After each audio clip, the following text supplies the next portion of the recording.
Bonjour à tous, bienvenue dans Dimanche en politique, votre émission de débat en Franche-Comté. Depuis près de 2 ans maintenant, la France a donc un président et une majorité parlementaire et de droite et de gauche. Depuis longtemps, le Front National prospère, lui, sur le ni gauche ni droite, et désormais cette Europe Écologie Les Verts et sa tête de liste aux européennes, Yannick Jadot, qui prône à son tour le ni-ni. Une double conjonction de coordination décidément très en vogue, dont la multiplication fait parfois tourner la tête des électeurs qui ne savent plus bien où se trouve la majorité et l'opposition. Alors est-ce vraiment la fin du clivage droite-gauche? On va en débattre avec nos invités, 4 élus locaux de Franche-Comté. Je vous les présente tout de suite. D'abord Philippe Alpi, vice-président du département du Doubs, membre d'Agir la droite constructive, un parti membre de la majorité présidentielle. Également sur ce plateau, Jacques Ricciardetti, conseiller régional du Rassemblement national de Marine Le Pen, Martial Bourquin, sénateur socialiste du département du Doubs, et puis Anne Vigneault, adjointe au maire à Besançon, membre d'Europe Écologie Les Verts. Bonjour à tous les 4, merci d'avoir accepté notre invitation. Alors vous en avez l'habitude, cette émission c'est aussi la vôtre, vous pouvez la commenter sur les réseaux sociaux avec le mot dièse qui s'affiche, Dimpol FC comme Dimanche en politique Franche-Comté, et puis vous pouvez aussi poser vos questions à nos invités sur la page de l'émission. Je me ferai le relais de certaines de ces questions tout au long du débat. Alors, madame, messieurs, d'abord, je me tourne vers vous, Philippe Alpi. Vous êtes un homme de droite, vous ne l'avez jamais caché. Aujourd'hui, vous soutenez la majorité présidentielle. Votre parti, Agir la droite constructive, a un ministre, Franck Riester, le ministre de la Culture. Emmanuel Macron a-t-il tué le clivage gauche-droite? Non, je ne pense pas. Je ne pense pas qu'il ait tué le clivage gauche-droite. Il a simplement procédé à une recomposition du paysage politique, parce qu'il y avait carence de réformes sur ce pays, et il y avait une nécessité de redonner un nouvel élan. Et si j'incarne la droite libérale, humaniste et pro-européenne aujourd'hui, c'est qu'il y avait membres de cette majorité, certes, mais qui réaffirment que nous sommes bien de droite, et avec ces valeurs-là. Et Macron... Ça veut dire qu'Emmanuel Macron gouverne à droite pour vous? Non, je ne pense pas. Il gouverne plutôt au centre, avec des personnes de bonne volonté qui considèrent qu'il est nécessaire absolument de booster la France dans une compétition internationale et de mettre des valeurs pro-européennes, je dirais vraiment en action complète. On le voit aujourd'hui, les interrogations qu'il y a au niveau européen à quelques encablures des échéances qui sont devant nous. C'est soit le fiasco, avec du populisme d'un côté qui l'emporterait, soit une Europe qui est capable de réagir face à la Chine, face aux États-Unis et face au bloc soviétique. Je crois que quelque part, il est nécessaire que les forces qui se retrouvent sur une ligne qui sont celles que j'évoquais, un humanisme capable aussi de développer un espace de paix et puis de créativité, parce que ce qui caractérise aussi Macron, c'est faire lever les freins à la créativité pour redistribuer la valeur ajoutée. Martial Bourquin, la droite, la gauche, c'est dépassé pour vous? Écoutez, quand il n'y aura plus d'inégalité, on pourra se dire à quoi ça sert. Là, aujourd'hui, elles grandissent, ces inégalités. Et quand Emmanuel Macron est arrivé, il a fait ce qu'aucun président sur la Ve République n'avait fait. Il a pris dans l'argent dans la poche des retraités et il a redonné de l'argent aux milliardaires.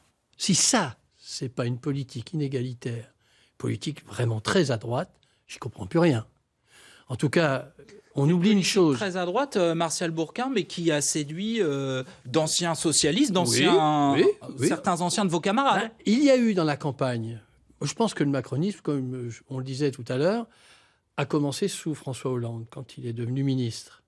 Lorsqu'il a revendu, il a effectivement vendu Adji Alstom Énergie. Ensuite, à peine élu, il vend à Siemens pour 0 € Alstom Transport. On a une politique néolibérale qui a rarement été aussi affirmée en France. Mais si le macronisme a ses racines dans le quinquennat précédent, vous l'avez soutenu? Écoutez, c'est des erreurs qui ont été faites. Et aujourd'hui, il faut faire l'autocritique du quinquennat parce que, effectivement, aujourd'hui, vous avez l'ancien Premier ministre qui est en train de concourir à Barcelone. C'est pas une déconfiture, ça? Vous avez d'un autre côté un ancien ministre qui est devenu président et qui mène la politique la plus droitière qui n'a jamais existé sous la Ve République. Il y a un mouvement des Gilets jaunes qui s'appelle peut-être pas de gauche, mais qui commence à dire « tout ça suffit, on ne peut plus vivre, on ne peut plus boucler les fins de mois et il faut que ça change ». Anne Vigneault, on poursuit le tour de table. Pour vous aussi, la gauche et la droite, c'est bonnet blanc et blanc bonnet, ou vous faites une différence? Bien, la gauche et la droite, c'est le constat qu'on peut faire, c'est qu'elle a couru derrière le productivisme et un libéralisme qui a abouti aujourd'hui au néolibéralisme qui nous amène dans le mur. Et du coup, on voit quoi qui arrive? L'écologie, parce qu'en fait, on voit arriver des problématiques qu'aucun de ces partis de gauche ou de droite ne voulait voir arriver du fait de cette fascination qu'ils avaient sur cette croissance qui semblait être le paradis pour la société humaine. Et donc, on est face à cette contradiction qui est aujourd'hui de dire qu'on va se poser la question droite-gauche. En fait, la question qui est posée désormais, c'est la question de est-ce que l'on continue sur le productivisme, puisque celui-ci, d'ailleurs, on nous a promis longtemps qu'il allait régler des problèmes sociaux. C'est un échec. On peut constater que tous ces modèles-là ont montré leur échec. Et donc aujourd'hui, qu'est-ce qui se passe face à cet échec-là? C'est qu'on a vu un président s'installer devant l'inconnu, puisque du coup, plus personne ne croyait en plus personne. Et donc, il s'est installé en disant on va rassembler une gauche, une droite, on va trouver un centre de gravité. Vous parlez de réforme, mais c'est pas la réforme qu'il nous faut, c'est changer de cap. Aujourd'hui, la question essentielle, c'est qu'on s'aperçoit que la question sociale et la question écologique sont intimement liées et que la matrice nécessaire, c'est celle-ci qu'il faut mettre en place. Et donc, je ne suis pas du tout d'accord d'envisager qu'on devrait être mené par une politique qui serait ultra technocrate et qui consisterait à envisager de changer les fonctions, en particulier les fonctions de l'État, où c'est pas la problématique, c'est où est-ce qu'on veut, quelle société on veut, et est-ce que c'est une société où la société humaine a toute sa place dans son environnement avec les ressources nécessaires. Allez, on finit ce premier tour de table avec vous, Jacques Richardetti. On se souvient du slogan du FN pendant longtemps, l'UMPS. Ben oui, mais est-ce que là, Emmanuel Macron, en gouvernant et à droite et à gauche, ou au centre, comme dit Philippe Alpi... Monsieur Chevreuil, vous avez fait le résumé. Je crois qu'effectivement, le clivage gauche-droite n'existe plus. L'UMPS est encore une réalité aujourd'hui. Nous voyons des gens de droite qui gouvernent avec Monsieur Macron qui s'est réclamé, qui a travaillé avec une majorité de gauche. Un ancien monde à bout de souffle qui représente 4% des voix. Il n'y a pas d'un côté les bons à gauche et les mauvais à droite. C'est simplement un changement total de paradigme.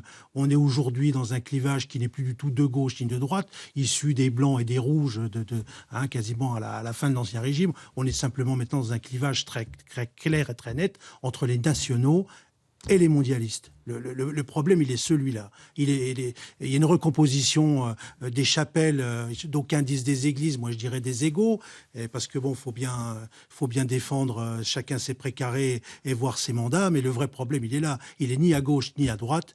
Il est aujourd'hui entre un problème de mondialistes et de nationaux. Voilà. Philippe Alpi, Emmanuel Macron ne parle pas de mondialistes et de nationaux, il parle de progressistes et de nationalistes. Vous êtes d'accord, c'est le nouveau clivage? Moi, je ne sais pas ma vision. Je pense que... Si vous n'êtes pas d'accord avec votre patron, ça... Non, mais il a parlé au niveau mondial de repositionner l'Europe face à des blocs. Le clivage de 26 mai, M. Alpi... Il n'a pas parlé de nationalisme parce que c'est quelque chose qu'il veut ignorer volontairement, parce que c'est le danger. Mais vous nous ignorez pas, à conduit 24% des voix en tête, vous nous ignorerez pas. Je veux dire, je suis désolé, le clivage, il est celui-là.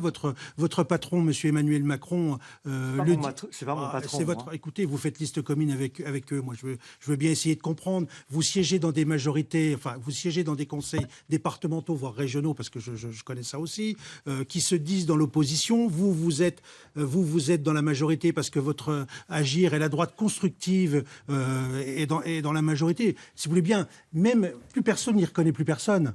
Alors ça, la gauche, Philippe la droite, êtes totalement perdu, et on le voit et c'est très net. On va le laisser répondre. Philippe Alpi, effectivement, pour les électeurs, c'est très compliqué.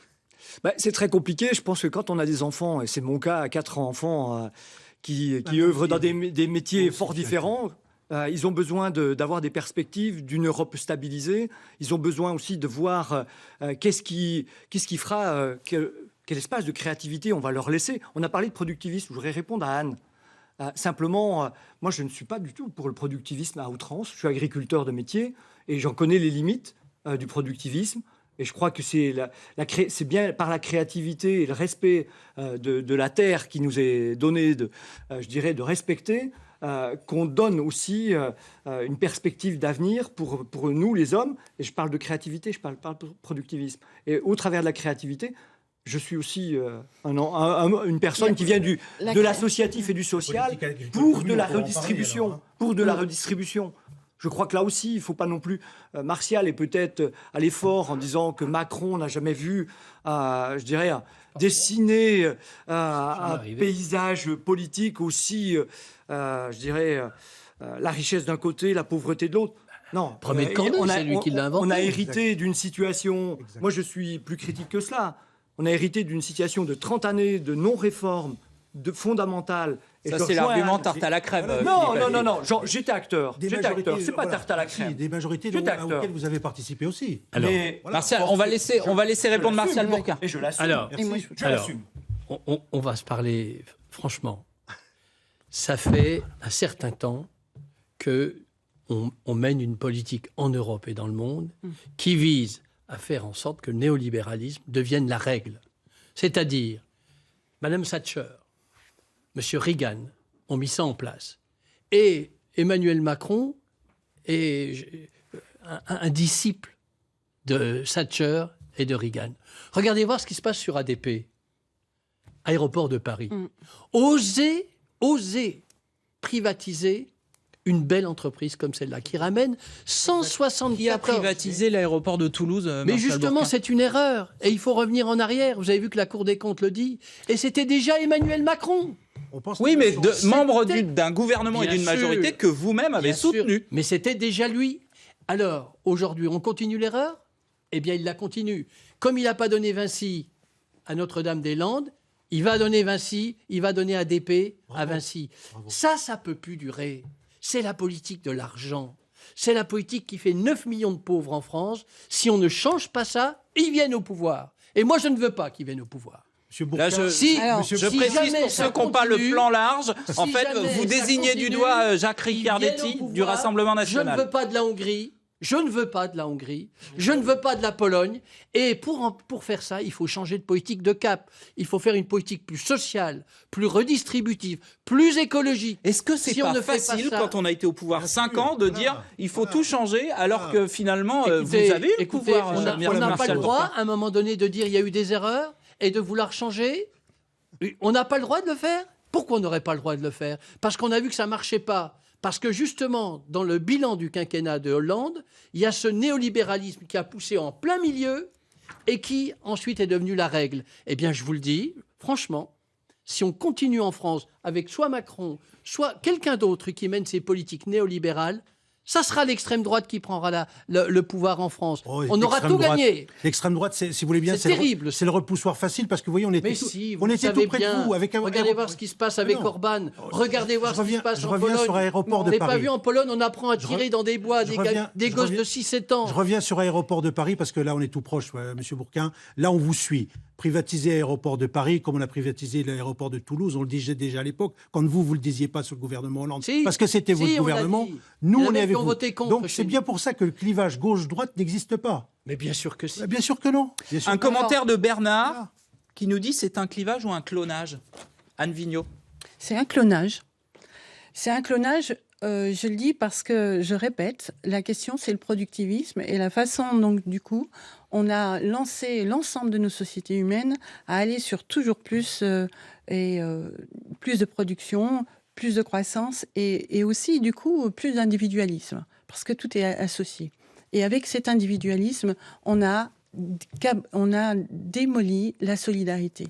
Et je voudrais juste revenir sur la notion... Je suis favorable à la libre entreprise, je suis favorable à l'économie de marché. Alors, l'écologie n'est pas de gauche, ce sont les mots d'Yves Jadot, votre candidat aux européennes, tête de liste, lequel a soutenu il y a 2 ans Benoît Hamon, qui est peut-être le candidat socialiste qui avait le programme le plus à gauche depuis plusieurs décennies. C'est de la stratégie politique ou il y a un retournement chez les Verts? Non, il y a une question qui est posée derrière tout ça, qui est celui de est-ce qu'aujourd'hui on va être en capacité de se reposer la question du rôle de l'État, du marché. Enfin, moi, l'économie de marché, je suis désolée, mais c'est pas Jadot qui l'a mis en place. C'est pas Jadot qui est en train de chercher à savoir si c'est avec ça qu'il faut faire. C'est bien Monsieur Mitterrand qui nous a amenés à envisager qu'il fallait s'adapter à cette économie de marché. On a tous été entraînés dans cette soi-disant vision de gauche qui nous a du coup éloignés de plus en plus devant le rôle qu'on pouvait envisager de l'État pour être en accompagnement des sociétés ces sociétés, face à une industrialisation de plus en plus débridée, mettaient en place un système qui broyait les gens et qui broyait la nature. Anne Vigneault, est-ce que vous êtes d'accord avec le patron, celui qui mène la liste des Verts aux européennes, qui dit l'écologie c'est pas de gauche? Je rappelle que vous appartenez au niveau municipal à Besançon à une majorité de gauche, alors une gauche un peu particulière puisque le maire est En Marche maintenant, que vous discutez notamment avec des communistes pour préparer les prochaines municipales, et votre tête de liste dit l'écologie c'est pas de gauche. Parce qu'on reste pas... La question aujourd'hui, c'est de quelle gauche il est question. Parce que la gauche, je vous rappelle quand même, parce que pour avoir vécu de loin ou de près, la façon dont l'écologie a toujours été traitée, la gauche était maltraitante. Enfin, on peut reprendre l'ensemble des propos des uns et des autres. Le nombre de fois où cette écologie a été considérée comme irresponsable. Vous vous rendez compte aujourd'hui, quand on voit les marches, quand on voit comment les populations sont en train de sortir dans la rue pour dire la responsabilité du futur aujourd'hui, elle est justement dans la prise en considération de ces paramètres écologiques, de ce changement du climat, de ces problématiques d'inondation, etc.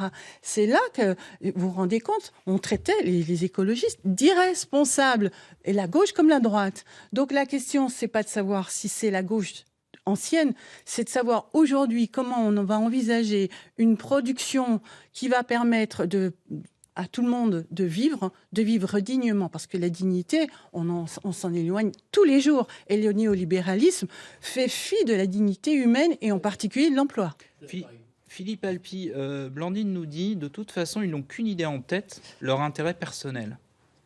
En rassemblant des élus et de droite et de gauche, Emmanuel Macron n'a-t-il pas donné raison à ceux qui accusent les élus de finalement filer dans le sens du vent?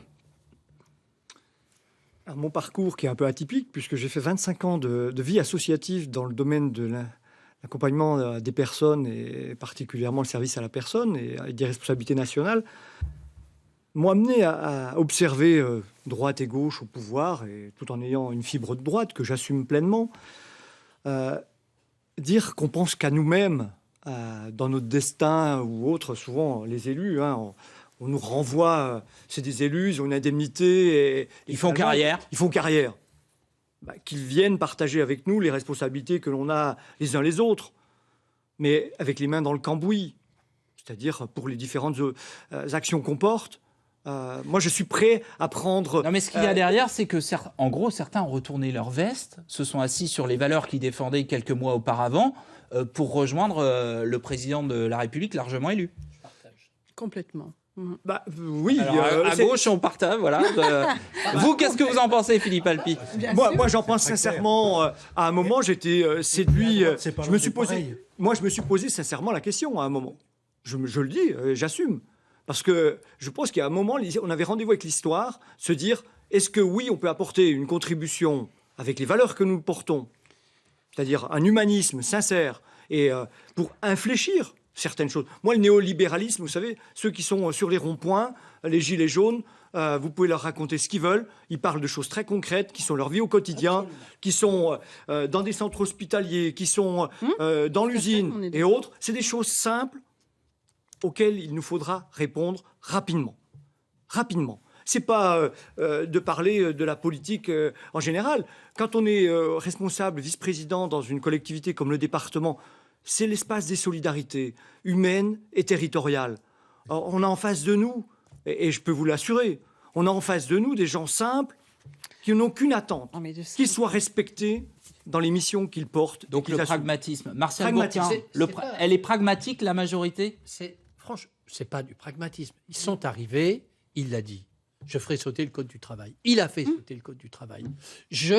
Et les gens, je supprimerai. Et les électeurs ont voté pour lui. Mais des électeurs qui ont voté pour lui, d'abord, ils savaient qu'au deuxième tour, il y a eu 23% des inscrits. Martial Bourquin, contrairement à François Hollande, Emmanuel Macron, il assume son programme, en fait. Mais bien sûr. Il fait ce qu'il a dit. Et ce que n'avait pas fait le président que vous avez soutenu.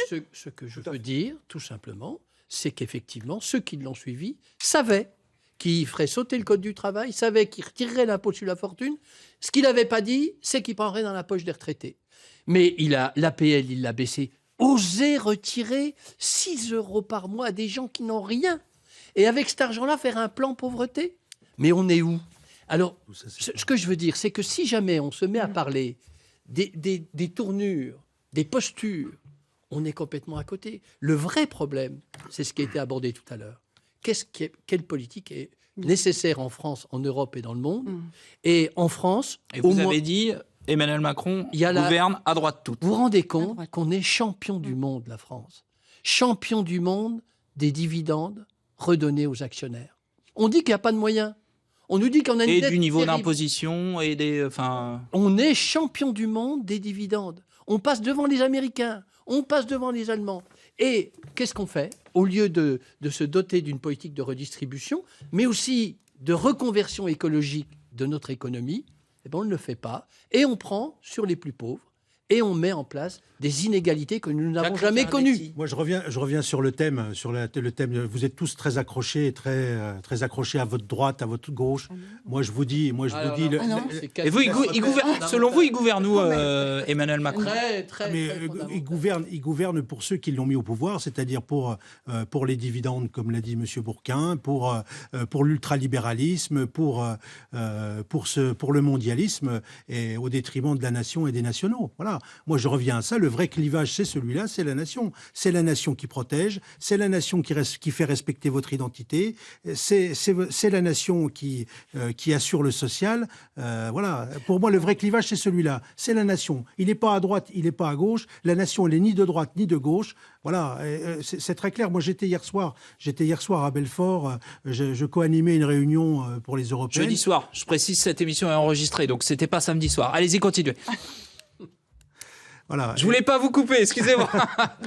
Voilà, et donc à Belfort jeudi. Voilà, je co-animais hier soir. J'avais en face de moi des gens qui étaient à la CGT chez Alstom et des déçus de droite, des gens de l'époque Sarkozy, de l'ère du Karcher. Ces gens-là, ils se sentent ni à droite ni à gauche.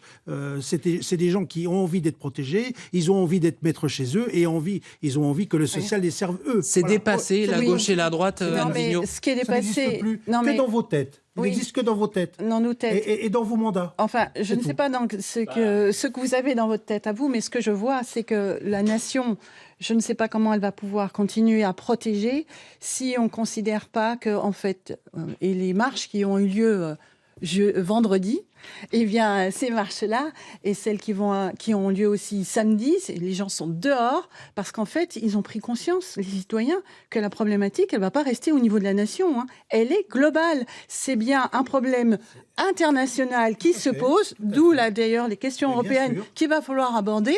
Et il va falloir arrêter de faire croire qu'en se renfermant dans une nation qui resterait du coup une nation complètement face à cette mondialisation sauvage. On n'est pas loin, madame. On ne se protégera plus des phénomènes que l'on a lancés. Non. Il y a aujourd'hui, on ne bouge rien sur la transition écologique et énergétique. C'est très moderne, la nation. On a une trajectoire sur 100 ans qui sont là, assurées, pour aller sur une augmentation des températures. Et M. Alpi, vous disiez tout à l'heure que vous êtes agriculteur dans ce monde-là. Ce monde-là, aujourd'hui, il est atteint même dans son fondement, parce qu'aujourd'hui, les agriculteurs ne peuvent pas se défendre contre ce qui se passe au niveau climatique. Donc, si on ne prend pas en considération ces problématiques-là, aujourd'hui, cette économie-là, elle va mourir. Donc, on a besoin... Il y a une... des gaz à effet de serre. On est le plus grand utilisateur de pesticides, qui sont des produits qui font du gaz à effet de serre. On a les sols qui sont pour en partie plus du tout actifs. Ça veut dire qu'ils ne servent plus à stocker les gaz à effet de serre aussi. Je suis désolée, on peut toujours trouver qu'on est tous très vertueux puis donner des leçons aux autres. Mais la France, elle va, comme les autres, dans le mur si on ne considère pas aujourd'hui qu'il y a des problématiques qui dépassent les frontières et qui dépassent nos petites gouvernances. Philippe Palpi. Je vous laisse... Oui, mais par rapport à Anne Vigneault, il y a quelque chose qui nous sépare. C'est que moi, je suis dans le pragmatisme par rapport à l'adaptation au changement climatique, voilà. Quelles que soient les responsabilités. Ça y est, encore deux responsabilités. Non, mais quand je suis dans l'agriculture, je le vis tous les jours. Je vis avec la nature tous les jours et la nécessité... Philippe Palpi, Emmanuel Macron disait pendant la campagne présidentielle, c'était sur France 2 d'ailleurs, je crois, ce que je porte, c'est une alternance profonde et pas le tic-tac droite-gauche. Est-ce que le pari est tenu ? Alors, si on regarde dans un délai très court, le destin qu'on lui donnait il y a à peine 1 mois, 2 mois avant la mise en place du grand débat, tous les sonneurs... Et dépassé, revenons sur parce que c'est la fin de l'émission, revenons sur le clivage droite-gauche. Est-ce que le pari est tenu de dépasser ça ? Je pense que... Personnellement, les gens qui ont des racines, c'est les racines de droite, ils resteront fondamentalement à droite, et ceux de gauche, Martial l'a illustré tout à l'heure, resteront à gauche, parce que il y a du vécu, il y a des valeurs de fond, et pour autant, on peut s'inscrire dans un esprit de réforme. C'est ça. Ce sera le mot de la fin. Merci à tous les 4. Oui, c'est passé très vite, Martial Bourquin.